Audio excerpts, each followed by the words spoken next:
My name's Michael Aspel, and this evening I have a guest that's a good friend of mine from a well-known show.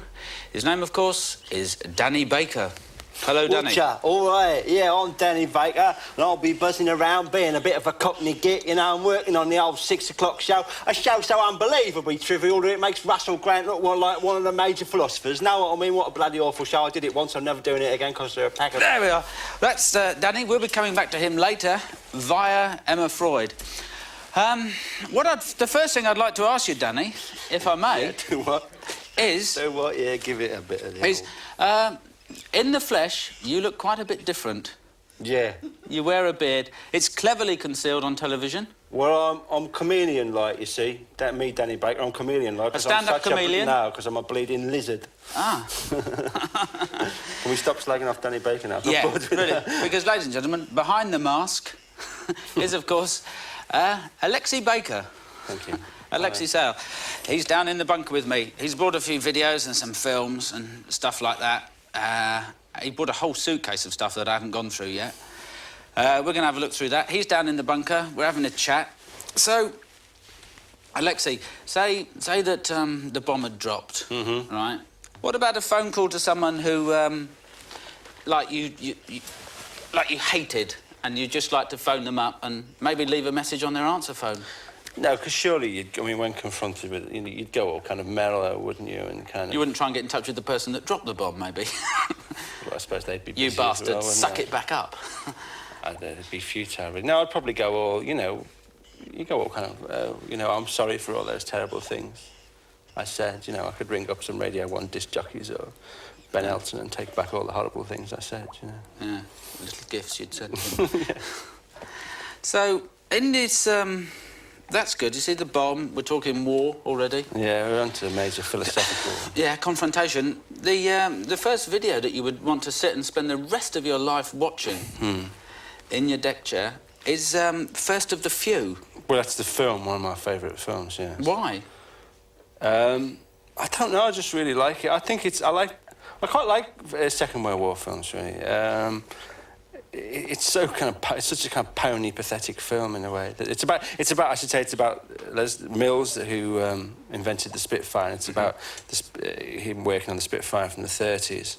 And then there's You don't watch it because, like, David Niven's in it, or somebody that you admire as an actor? No. There's a great bit where he dies, where he's sitting outside in a wheelchair, and... the designer, and he's worked so hard that he feels really ill, and he's sitting outside his rose-covered cottage, which is obviously in a studio, and the shadow of a Spitfire goes over him, and he dies right there as the Spitfire passes over. Poetic. It is poetic, but I don't know, I've always really liked war films. Well, let's have a look at that. I mean, I don't know what clip we're going to see, but if we don't see the clip about the person in the wheelchair, the clip we're watching, let's think about that wheelchair. Let's think about the Spitfire going over.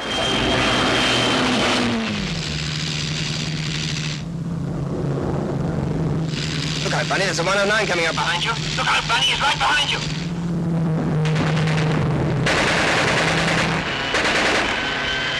Bunny!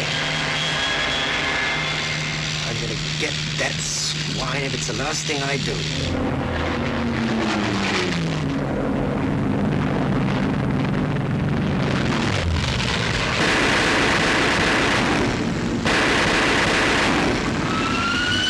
Hello, all Hunter aircraft, flapper control calling. Nice work, thank you. You can come home now, listening up.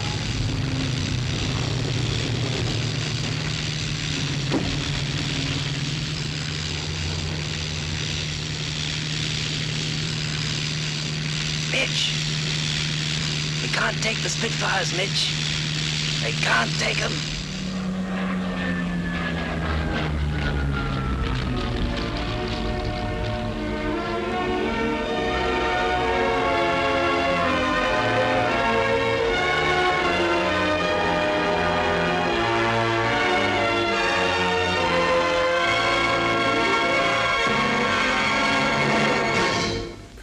When he looks up at the stars right at the end and he says, "They can't take the Spitfires, Johnny. They can't take them." I mean, we were talking about a simpler age then, weren't we? What about war songs?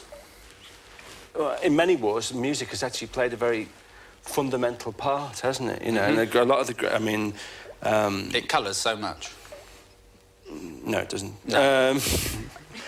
But, you know, Lily Marlene in the Second World War, and, I mean, very terrible. I mean, given an extra power because of its association with bloodshed, and it's things like John Brown's body and stuff from the American Civil War, you know, and Banda La Rosa from the Spanish Civil War. I mean, they are very evocative because of... so it probably gives them a kind of power that, you know, I don't think that Men Should Sleep Alone probably hasn't got, you know. Yes, I understand they tried to sneak that one into a Rambo film. Hamburger Hill. I don't think Men Should Sleep Alone, but obviously it got it got the elbow. Yes, they went with the Dolly Parton number. More of that later.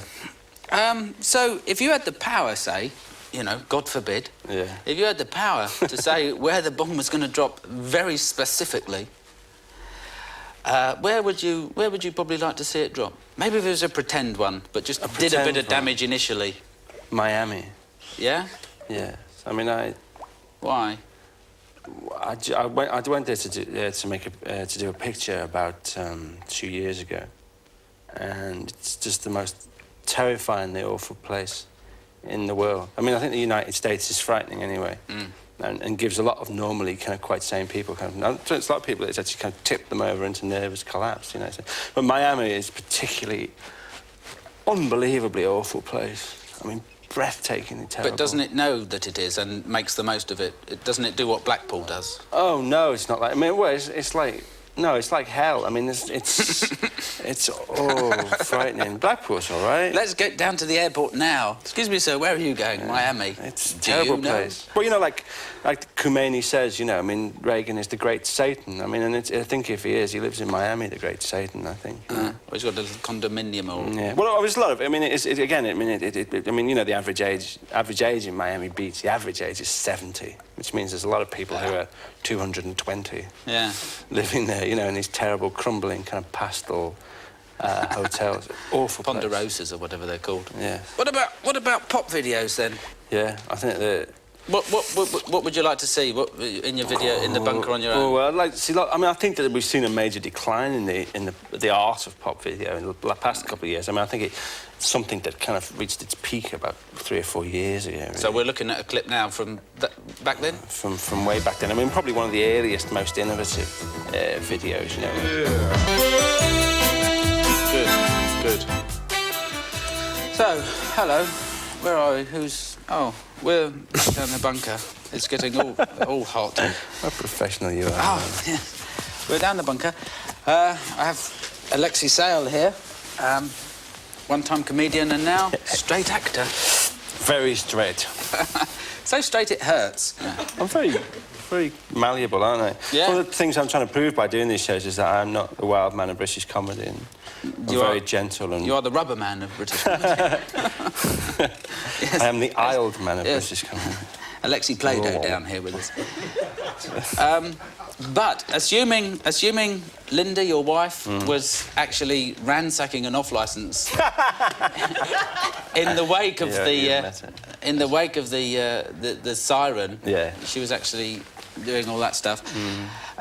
You couldn't drag her out, and you had to go down on your own. How would you get on with yourself? Do you reckon? What would you do, really, on your own? Cry a lot.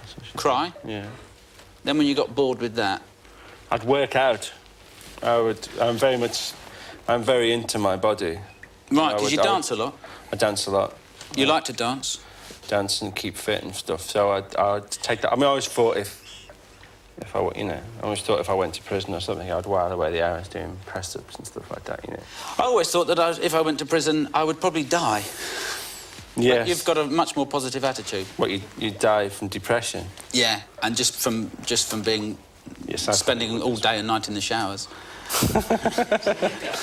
It would be horrible and unreal. Yeah. I'd come out all sort of spongy and limping. I'm going to have to switch to the Scotch now. You do a bit of dancing. Yeah. Do you ever hanker for the West End? For the, you know... So to be in a musical? Yeah, Phantom of the Fat Bastard, anything like that? Yeah, I'd like that very much. I like dance. I believe in dance, even though I'm not what the conventional shape for a ballet dancer. I think the dance is a fundamental expression of the soul. Is there a ballet dancer in your shirt trying to get out? There is definitely, yes. Should we let him out so we can carry on? He's called Ramon. Ramon? Yes. Oh, really? Well, talking about dancers and dancing without being, without getting a lot of letters in, let's move on to decorating. Right. How would you decorate your bunker? What do you think? If you had one poster you could scrape off the wall as you rushed into the... I'd rather not have a poster. Right. I hate posters. Just 4 bits of blue tack up there. Yeah, I could look at that. Well, you could do something with the blue tack. I mean, I don't like posters at all. No. I'd like a painting. I'd like a work of art. All right. But getting back to pop videos, I do that every week and it never fits. You want to get a bigger whiskey bottle in. Yeah. Oh, you've noticed. Getting back to pop videos, who else in British do you like? Would you be prepared to sit and watch? British. I always forget what music I like. People say to me, "What music do you like?" And I forget. I mean, The Cure, maybe? The Cure. Seeing as I've ordered that video. Just off the top of the list. It's good in Europe to like The Cure. People, because the sort of thing that young Spaniards think that they say, "You like The Cure?" I say, "Yes, I like very much The Cure. I think they are very, very good band." I say, "Yes, I like very much Close to You and Robert Smith with the makeup on. It's very, very funny." And they get on well with Spaniards. Oh, well, let's have a look at The Cure then with that Busby Berkeley classic. You like the Smiths as well, don't you? Oh, big Smiths fan. Ever since, like, way back. I mean, we're talking way back. But because do you spot veins of humour in what they do or not? Yeah, I mean, very funny. I always thought they were dead funny. But, yeah, I mean, I probably should go off now. They've got a South Bank show about them, you know. I can say that now. Is that the... That's like the kiss of death, isn't it, really?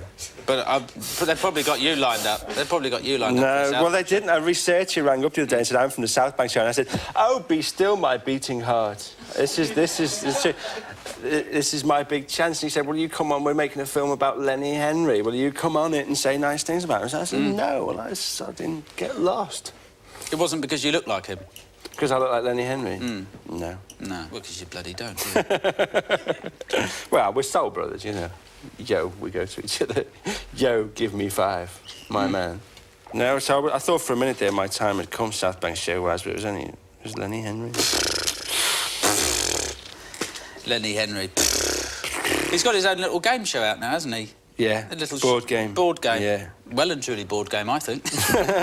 What about on television? Is there anything on television that you admire? I mean, one of the clips that you want to see, I cannot believe this. We had such a laugh in the men's toilet about this, that you wanted to see the thing with Nicholas Ball in. It was marvellous. Yeah? It's a he played a work sort of of Malone... What's he called? Marlowe. Marlowe, yeah. But it was quite interesting. It was written for a start by Gordon Williams, a sports journalist, and Terry Venables. Who was a footballer. Who was a football manager. Formerly manager of Barcelona, and now taking over at Spurs. So that's quite interesting. And for me, I mean, all the people on the show, I was very interested in it when it was before I was in show business. I just thought it was marvellous. I know all the people on I mean, it ended in very bad odour. I know they court, all, I think. I think it did end in court, yeah. I mean, it certainly ended. Court, yes. It all fell to bits. But I actually think Nicholas Ball is a fabulous actor who hasn't really... But, I mean, who left that series too quickly, because he should have done another series and got it out of the way and then gone on to other things, but as it is, he's just left doing kind of BP voiceovers and stuff. Yeah. He's got a good voice. He has got a brilliant voice, but he's actually a tremendous actor, and he hasn't... It's unfortunate that he hasn't... I got him in The Young Ones, if you remember, the first series of The Young Ones. It's unfortunate that he hasn't done more, really, but I thought that Hazel was magnificent. You see? You see? Yeah. That's the only time that'll happen. Yeah. But there we are. We just had a bit of a peekaboo then at the clip of your new film. My new film? Didn't you kill my brother? Yes. I certainly did. And I thought you were going to do the theme tune with Curiosity Killed the Cat. Why would I do that? I don't know. Why was it? There was a joke involved there, and I've completely forgotten it. Oh, no. Curiosity killed my brother. Oh, right. That's the joke. That's a very good joke. Oh, shit. No, I'll do it next week. That's a very good I'll do it next week. Because I didn't get it right then. It'll be all right next week. Have good fun making the film with the comic strip who I know you hate.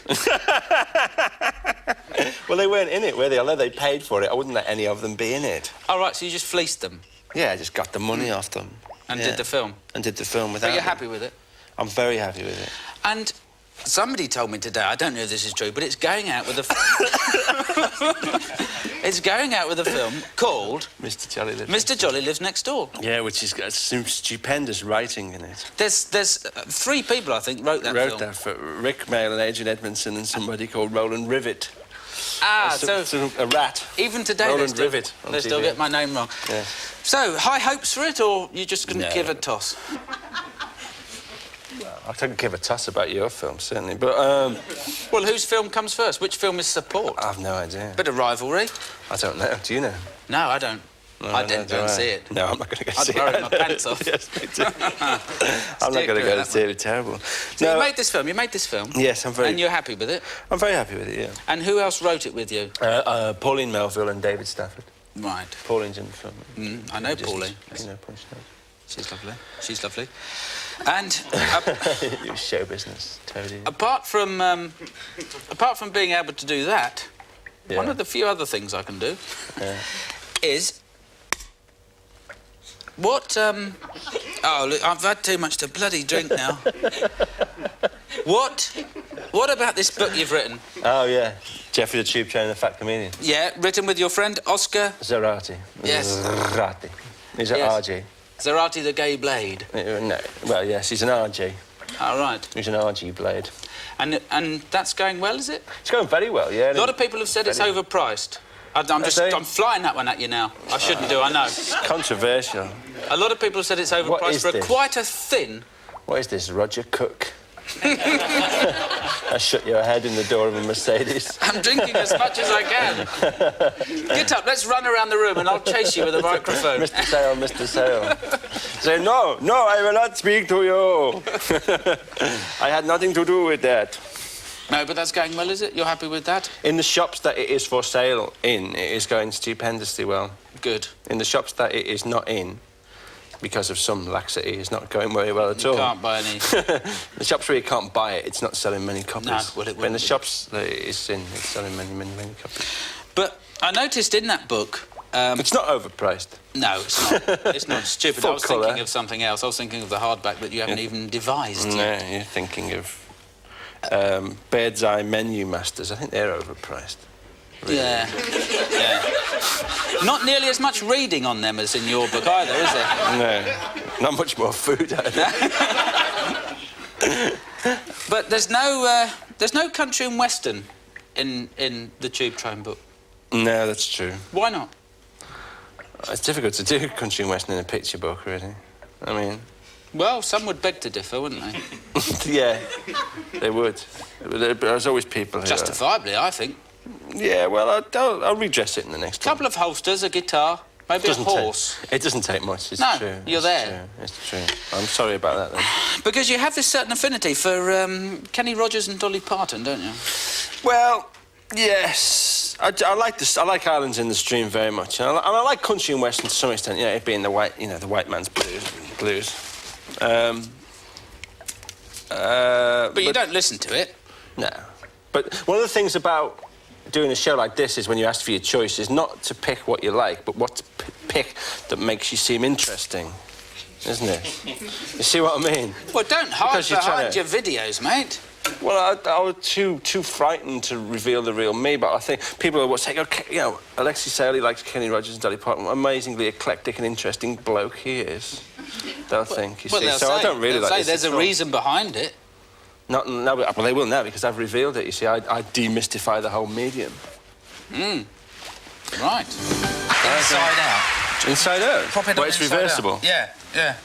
I mean- That's what they say about, you know, vasectomy is not reversible, so you can't wear it inside out. But you see, already, I think we're achieving something there. Do you know? Look, see? That looks all right. Yeah. Actually, that's some. So let's sing the number then. I look like a pair of kids. Should we sit back down and sing the number? Okay. Oh, it's a good suit, that. Yeah, it's not bad. 2, 3, 4. I don't think that men should sleep alone. I don't think it's right. Do you, baby? I don't think that men should sleep alone. At least not tonight. Top. I Don't think that men should sleep alone. I don't, not tonight. Not alone. Do you, baby? I don't think that men should sleep alone. Not tonight. Tonight. Anyway.